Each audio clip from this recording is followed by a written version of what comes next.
প্রতিজ্ঞা, store room এখনো অগোছালো হয়ে আছে। প্রতিজ্ঞা, হ্যাঁ আসছি।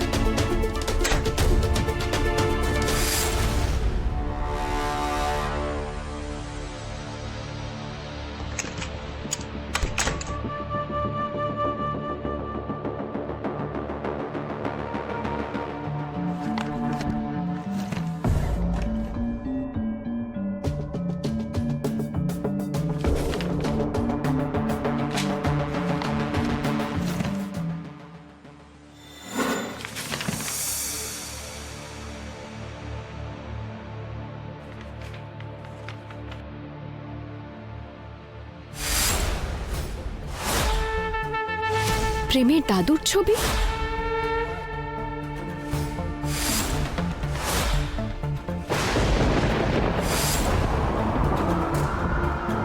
সত্যি জানতে চাইলে এই পারে আসতে হবে।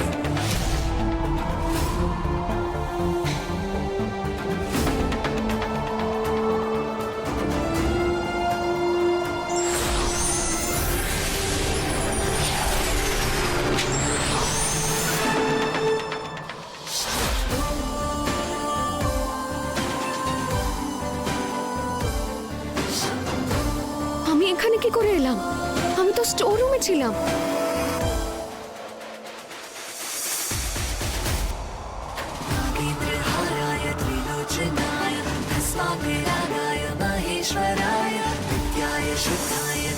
এটা তো সেই প্রাচীন শিব মন্দির যেখানে আমি অজান্তেই চলে এসেছিলাম। আর এত গাছপালা চারদিকে। সেদিন তো এসব ছিল না এখানে। এমন কেন মনে হচ্ছে যে আমি ওই জায়গাতেই এসেছি, কিন্তু সময়টা আলাদা। তাহলে এসেই পড়েছ তুমি।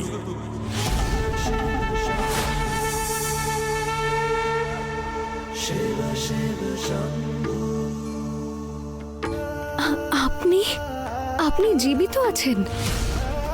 তাহলে ওই ওই ছবিটা? আমি জানি তোমার মনে অনেক প্রশ্ন আছে, কিন্তু আজ তোমার সব প্রশ্নের উত্তর পাবে এই প্রাচীন শিব মন্দিরে। কারণ আজ নক্ষত্র সপ্তমীর সেই অলৌকিক রাত, যখন 7 নক্ষত্র একই রেখায় আসে। কিন্তু এইসবের সঙ্গে আমার কি সম্পর্ক থাকতে পারে? আর আপনার রহস্যটা কি? আরে গিফটগুলো প্যাক হয়েছে নাকি?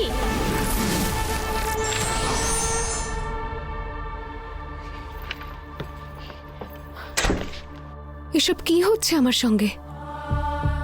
দাদু, উনি কি সত্যিই ছিলেন? আর কি সত্যি আমি আমার সমস্ত প্রশ্নের উত্তর ওই প্রাচীন শিব মন্দিরেই পাবো, নাকি এসব কিছু আমার ভ্রম ছিল? আরে প্রতিজ্ঞা, কোথায় তুমি?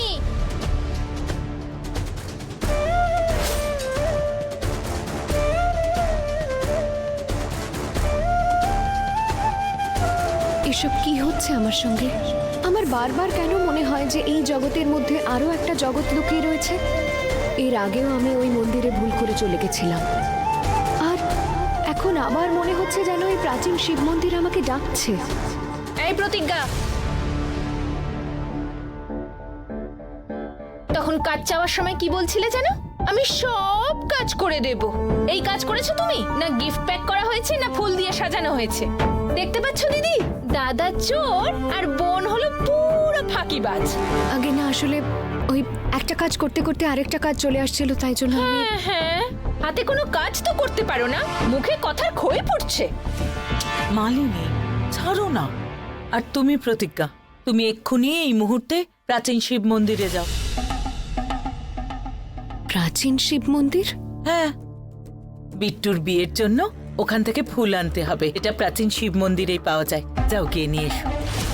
প্রথমে দাদুকে প্রাচীন শিব মন্দিরের সামনে দেখা, আর ফুল নেওয়ার জন্য আবারও ওখানেই যাওয়া, এসব কিছু মহাদেবের কোনো সংকেত নয় তো?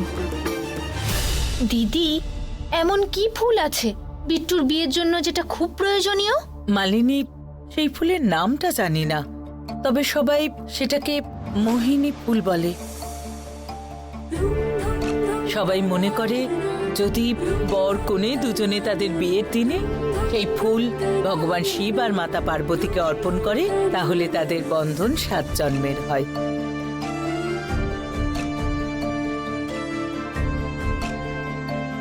আর তুমি এখনো এখানেই দাঁড়িয়ে আছো? তোমাকে বললাম না মন্দিরে কি ফুলটা নিয়ে এসো, যাও তাড়াতাড়ি। হ্যাঁ, মনে হয় আমার সমস্ত প্রশ্নের উত্তর ওই প্রাচীন শিব মন্দির থেকেই পাবো। আমি আসছি মহাকাল, আপনার স্মরণে। প্রেম, তপস্যা, তপস্যা, প্রেম, হ্যাঁ মা। তপস্যা, তোদেরকে জরুরি কথা বলার ছিল আমার। হ্যাঁ, আজ হলো একটা শুভ দিন, খুবই শুভ মুহূর্ত। বহু বছর পরে আজকের রাতে 7টা নক্ষত্র একটা রেখায় আসবে। আর মা, আমি চাই যে আজকের রাতে তোমরা দুজনে প্রাচীন শিব মন্দিরে গিয়ে মহাকালের পুজো করো। এবার কি করে বোঝাই এই বুড়িকে যে অশুভ শক্তি ঘিরে রেখেছে আমাকে? যদি কোনো মন্দিরে পা রাখি আমি, তাহলে আমার সব সত্যি বেরিয়ে আসবে। এবার কি করব আমি? যদি মায়ের কুণ্ডল খুঁজে পাওয়ার আগে আমার সত্যিটা ধরা পড়ে যায়, তাহলে মা লাভার নদীতে ডুবিয়ে মেরে ফেলবে আমাকে। কি হলো? কি এত ভাবছো? মা, হ্যাঁ, তোমার কি মনে হয় না যে আমাদের দুজনের বিয়ের আগে একসাথে পুজো করা?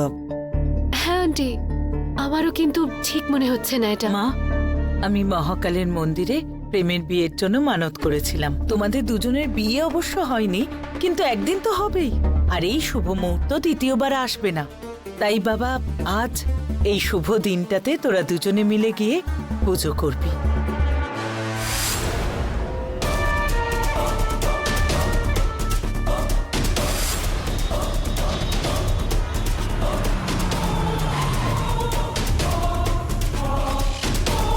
যাওয়া যাক।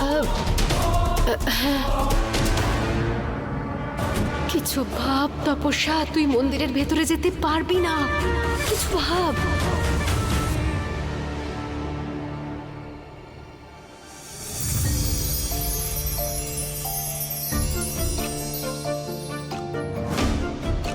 মনে হয় এটাই সেই মোহিনী ফুল যেটা পদ্মা আন্টির লাগবে।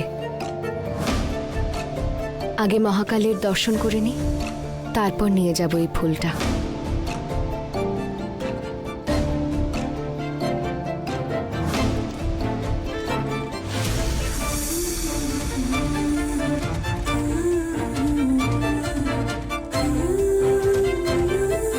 আগের বারেও এখানে আমি কিসের টানে চলে এসেছিলাম, আর আজকে দাদুর কথা অনুযায়ী আমি নাকি আমার সমস্ত প্রশ্নের উত্তর পেয়ে যাব। কি সম্পর্ক আমার এই মন্দিরের সঙ্গে? কারণ আজ নক্ষত্র সপ্তমীর সেই অলৌকিক রাত, যখন 7 নক্ষত্র একই রেখায় আসে। মহাকাল, আজ কি সত্যি আমার সমস্ত প্রশ্নের উত্তর আমি পেয়ে যাব? কিন্তু এটা কি করে হতে পারে?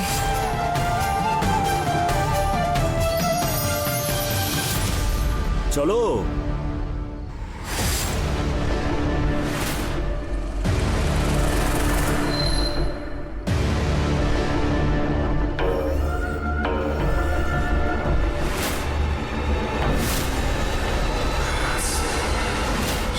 না না মা, না না। ঠিকই বলতো বিশালী, তুই সত্যি সত্যি কোনো কাজের নয়। আমি তোকে আমার কুণ্ডল আনতে পাঠিয়েছিলাম, আর তুই তুই ওখানে মন্দিরে গিয়ে আমার রহস্য ফাঁস করতে চাইছিলি। ওই প্রেমের মা আমাকে জোর করে পাঠাচ্ছিল, ক্ষমা করে দাও মা। অমা, তুই তো আমার মেয়ে না? তুই তো খুব ভালো করে জানিস কর্ণমোহিনীর কাছে প্রতিটা ভুলের শুধু একটাই শাস্তি হয়, মৃত্যু। না!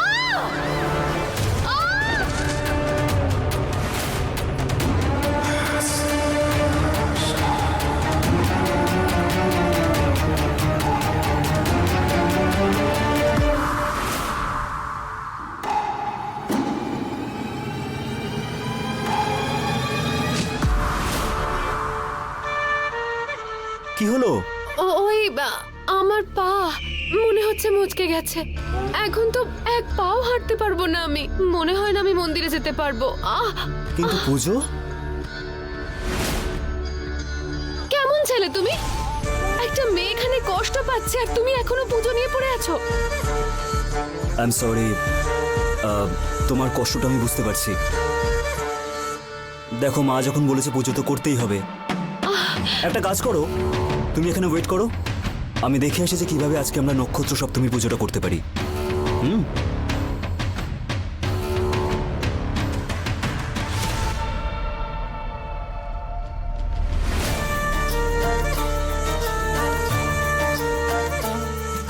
বাহ তপস্যা, কি অসাধারণ অ্যাক্টিং করলি তুই।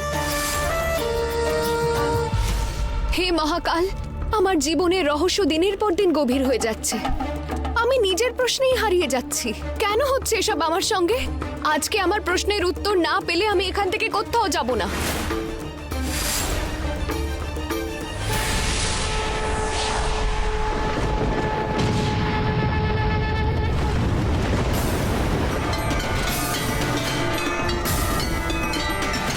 এই আবহাওয়ার কি হলো হঠাৎ?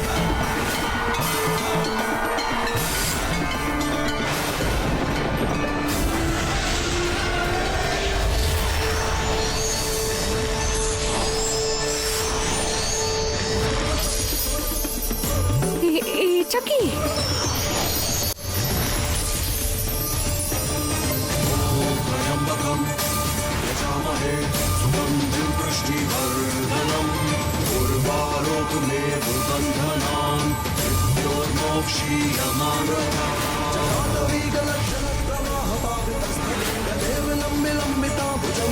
এনারা সব কারা? এরা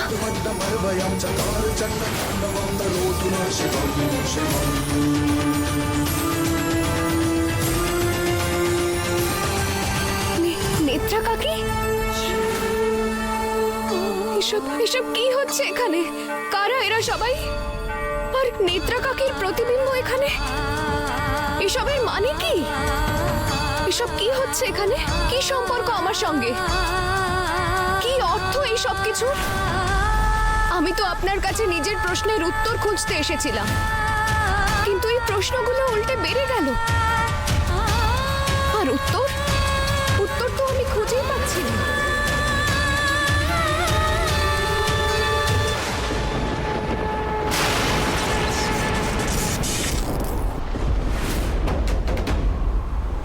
এই বিদ্যুৎটা তো আমার গায়ে পড়তে চলেছিল।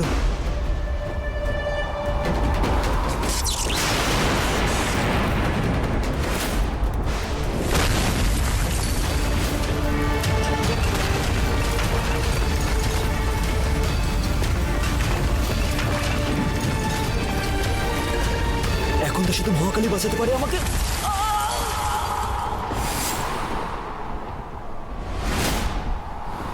এটা কার চিৎকার?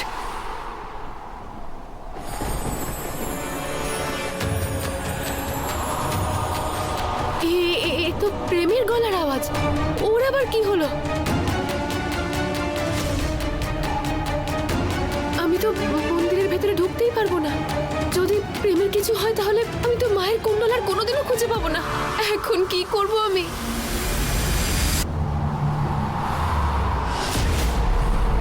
আরে কেউ আছো? বাঁচাও! প্রেম! মহাকাল, আমাকে এবার বাঁচিয়ে নাও।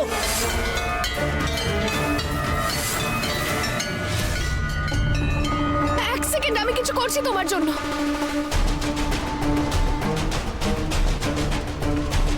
প্রতিজ্ঞা! প্রেম! প্রেম! প্রেম, হাতটা দাও তোমার।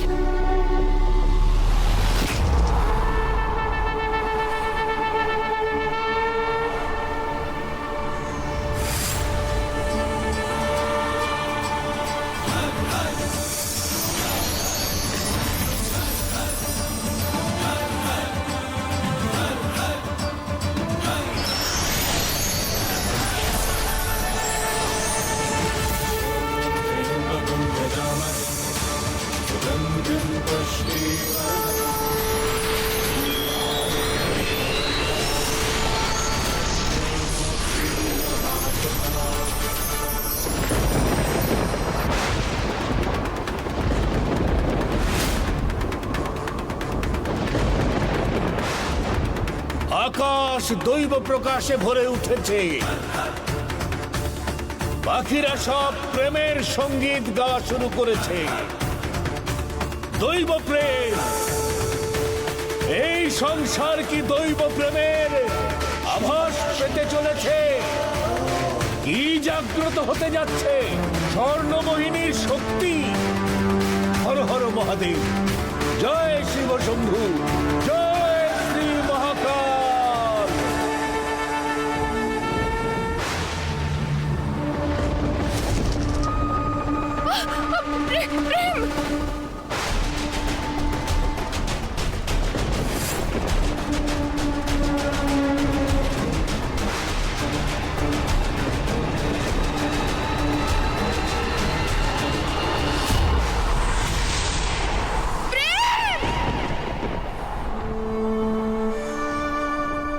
আমাকে শক্তি দিন মহাকাল।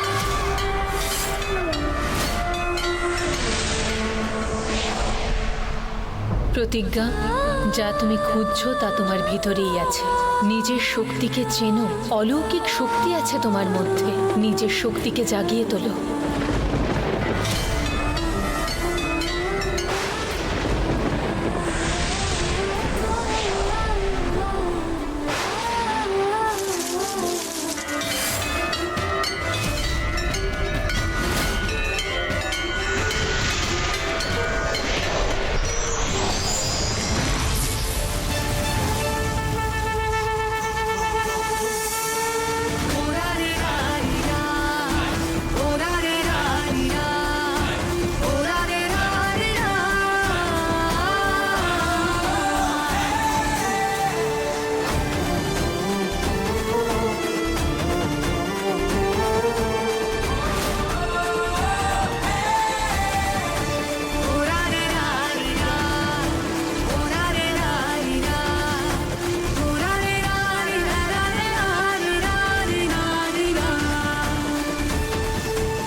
অবশেষে স্বর্ণমোহিনীর দৈব শক্তি জাগ্রত হচ্ছে। অতি শীঘ্র স্বর্ণমোহিনী এই দৈব শক্তিকে ব্যবহার করা শিখে যাবে, আর এই সংসারে পুনর্বার উদয় হবে দৈব প্রেমের সূর্য। জয় শ্রী মহাকাল।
অনেক দিন হয়ে গেছে, ভাবলাম একবার দেখা করে যাই।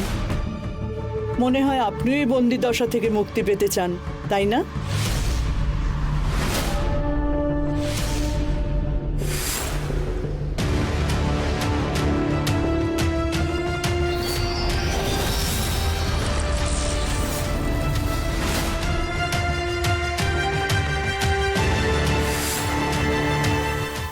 কেন এত বড় পাপ করাচ্ছেন আমাকে দিয়ে? ভালো লাগে নাকি আমার নিজের শ্বশুর মশাইকে এইভাবে রাখতে? এবার তো বলে দিন, কোথায় লুকিয়ে রেখেছেন আপনি রানী কর্ণমোহিনীর কুণ্ডল? বাবা, কেন আপনি আপনার বৌমার হাতে মরতে চান? অনেক হয়েছে, এখন তো ভেঙে ফেলুন আপনার এত বছরের মৌনব্রত।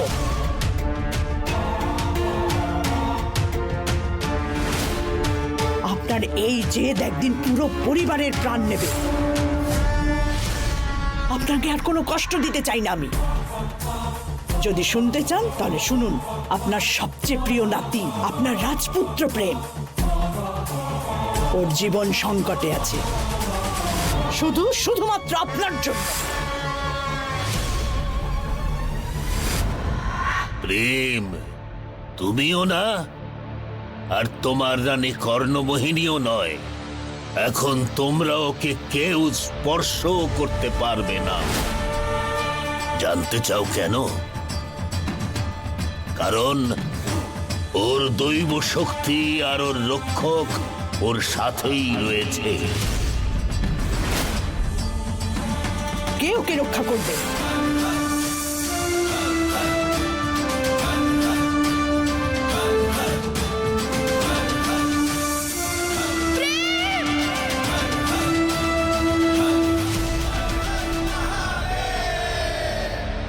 প্রতিজ্ঞা, মহাকালের কৃপায় প্রেম তার দৈব শক্তি পেয়ে গেছে, আর কর্ণমোহিনীর অশুভ শক্তি ওর কিচ্ছু করতে পারবে না, বরং ওই বিনাশ করে দেবে কর্ণমোহিনী আর তার পাপকে।